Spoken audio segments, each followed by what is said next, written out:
کبھی سوچا ہے کہ کچھ الفاظ میں کتنی طاقت ہو سکتی ہے؟ اتنی کہ وہ ایک پوری تہذیب، ایک مکمل عقیدہ اور اربوں لوگوں کی زندگی کا مقصد اپنے اندر سمیٹ لیں۔ آج ہم ایک ایسے ہی طاقتور جملے کے رازوں سے پردہ اٹھانے والے ہیں، وہ جملہ جو دنیا کے سب سے بڑے مذاہب میں سے ایک کی بنیاد ہے۔ یہ الفاظ ہم سب نے کہیں نہ کہیں ضرور سنے ہیں، دیکھے ہیں۔ مساجد کی دیواروں سے لے کر خوبصورت فن پاروں تک اور کروڑوں لوگوں کی روزمرہ کی دعاؤں میں گونجتے ہیں۔ لیکن ان سادہ سے دکھنے والے الفاظ کے پیچھے آخر کیا گہرا مطلب چھپا ہے؟ آئیے مل کر دریافت کرتے ہیں۔ لیکن کیا ہم نے کبھی رک کر یہ سوچا ہے کہ لفظ ب لفظ اس کا اصل مطلب ہے کیا؟ تو آج ہم یہی کرنے والے ہیں، اس جملے کو ایک ایک کر کے کھولیں گے تاکہ ہم سمجھ سکیں کہ یہ الفاظ کس طرح ایک پورے عقیدے کو تشکیل دیتے ہیں۔ دیکھیے، یہ جملہ دراصل ایک سکے کے دو رخ کی طرح ہے۔ دو الگ الگ اعلانات ہیں، لیکن ایک دوسرے کے بغیر بالکل نامکمل ہیں۔ آئیے پہلے رخ کو دیکھتے ہیں۔ تو پہلا حصہ ہے لا الہ الا اللہ۔ سننے میں تو یہ صرف 4 چھوٹے الفاظ ہیں، لیکن ان میں توحید کا یعنی وننس آف گاڈ کا ایک پورا سمندر چھپا ہوا ہے۔ اسے ٹھیک سے سمجھنے کے لیے ہمیں ان الفاظ کی گہرائی میں اترنا ہوگا۔ تو یہ پہلا اعلان اسلام کے سب سے بنیادی، سب سے مرکزی تصور کو قائم کرتا ہے، توحید۔ یہ صرف یہ کہنا نہیں ہے کہ خدا ایک ہے، بلکہ یہ ماننا ہے کہ پوری کائنات میں عبادت کے لائق صرف اور صرف وہی ایک ہستی ہے۔ چلیں شروع کرتے ہیں لفظ الہ سے۔ یہ ایک عام عربی لفظ ہے، جیسے ہم انگریزی میں کہتے ہیں a god، یعنی کوئی بھی ہستی جسے پوجا جا سکے، کوئی بھی معبود۔ یہ کسی خاص ہستی کا نام نہیں ہے۔ لیکن اس کے بالکل برعکس ہے لفظ اللہ۔ یہ کوئی عام لقب یا ٹائٹل نہیں، بلکہ اس ایک واحد خالق کا ذاتی خاص نام ہے، اور یہی فرق اس پورے جملے کی بنیاد ہے۔ تو یہاں ایک بہت ہی دلچسپ نقطہ سامنے آتا ہے۔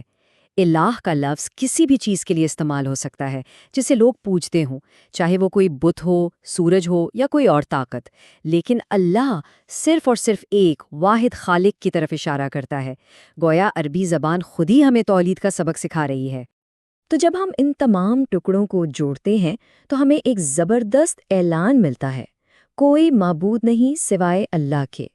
یہ صرف ایک سادہ سا بیان نہیں ہے، اس میں پہلے ہر جھوٹے خدا کا انکار ہے اور پھر ایک سچے خدا کا اقرار۔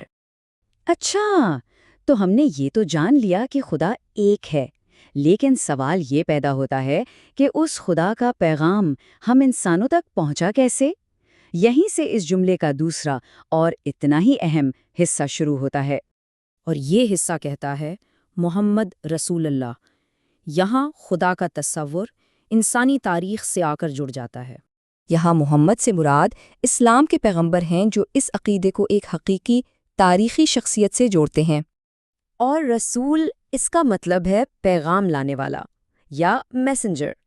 یہ ایک ایسا ٹائٹل ہے جو اس شخص کے مشن کو ظاہر کرتا ہے، یعنی خدا اور انسانیت کے درمیان ایک پل کا کام کرنا۔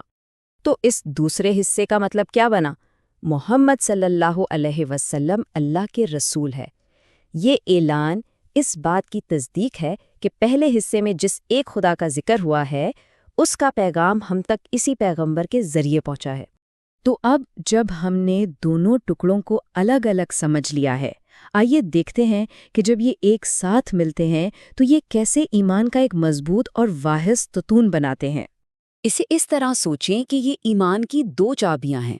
پہلی چابی سے خدا کی وحدانیت کا دروازہ کھلتا ہے، اور دوسری چابی سے اس کی ہدایت کا۔